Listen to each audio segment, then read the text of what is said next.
ప్రజల సమస్యలు తెలుసుకొని పరిష్కరించడం కోసం మార్నింగ్ వాక్ కార్యక్రమాన్ని నిర్వహిస్తున్నామని అబ్కారీ పర్యాటక సాంస్కృతిక శాఖ మంత్రి జూపల్లి కృష్ణారావు అన్నారు. కొల్లాపూర్ పట్టణంలో ఆయన మార్నింగ్ వాక్ చేశారు. పట్టణంలో తిరుగుతూ ప్రజలను పలకరిస్తూ వారి సమస్యలు అడిగి తెలుసుకున్నారు. ప్రజలు తమ అభిప్రాయాలు స్వేచ్ఛగా నేరుగా తెలియజేయాలని సూచించారు.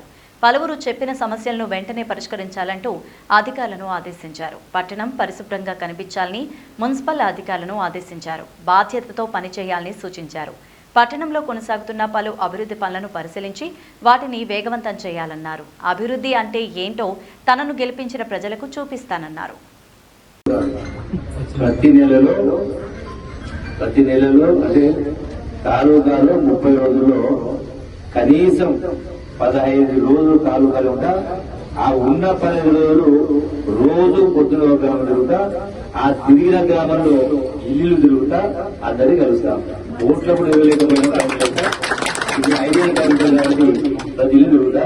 ప్రతి ఇల్లు తిరిగినప్పుడు అందరి కష్ట సుఖాలు తెలుస్తాయి, బజార్ల పరిస్థితులు తెలుస్తుంది. తప్పకుండా అవన్నీ కూడా రాసుకొని నా నుంచి శక్తి వంచన లేకుండా నిజాయితీగా పట్టుదలతోటి నా చేతనెంత పని చేసి నా అధికారం ఎంతవరకు ఉందో అంత పని చేసి మిమ్మల్ని ఒప్పించి మెప్పించే కార్యక్రమం చేస్తాను.